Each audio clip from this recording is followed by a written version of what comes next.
For years, the Passamaquoddy Tribe at Pleasant Point has been dealing with unsafe water. Up until recently, tribe members have been going to a church in Robbinston to get water from a natural spring. At some point over the past 2 months, that dried up. 3 years ago, maybe more, I noticed the color of our water was tinted. And I asked other people if they were experiencing the same thing, and yes, they were. But the problem has been going on much longer than that. An article from a local paper that was published in 1982 stated the water already had an unsafe level of trihalomethanes, or THMs. Based strictly off of what the water district puts on notices to the community, my understanding is that trihalomethanes can lead to serious organ damage and organ failure. And trihalomethanes have been known to cause cancer. A CDC spokesperson tells us Lake Boyden, the water source for Pleasant Point, is used for camps and recreational activities. Its outlet is a stagnant marsh area, which is where the water gets treated. As a part of evaluating these other sources, we're going to have to be working with the water district. And this is a process that is going to be taking probably about a year or two to unfold. Just the evaluation of those additional sources.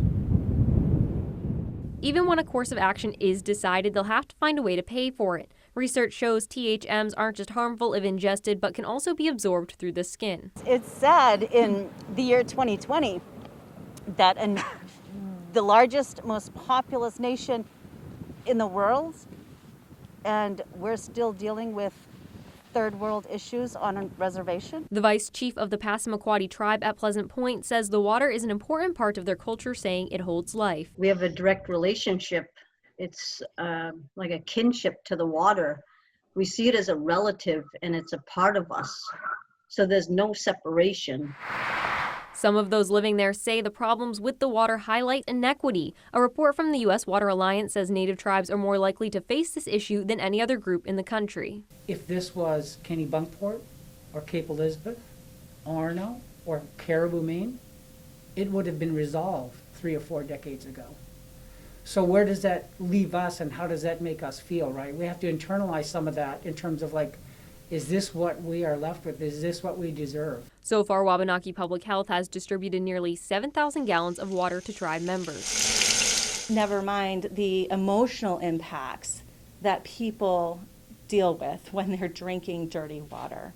When somebody goes to turn on a faucet and what they see is water that none of us would drink. I reached out to the Passamaquoddy Water District several times and they have not returned their request for comment. Tomorrow I'll go into detail about what tribal sovereignty is and solutions they're looking into. I'm Rachel Mann reporting for ABC 7 and Fox 22.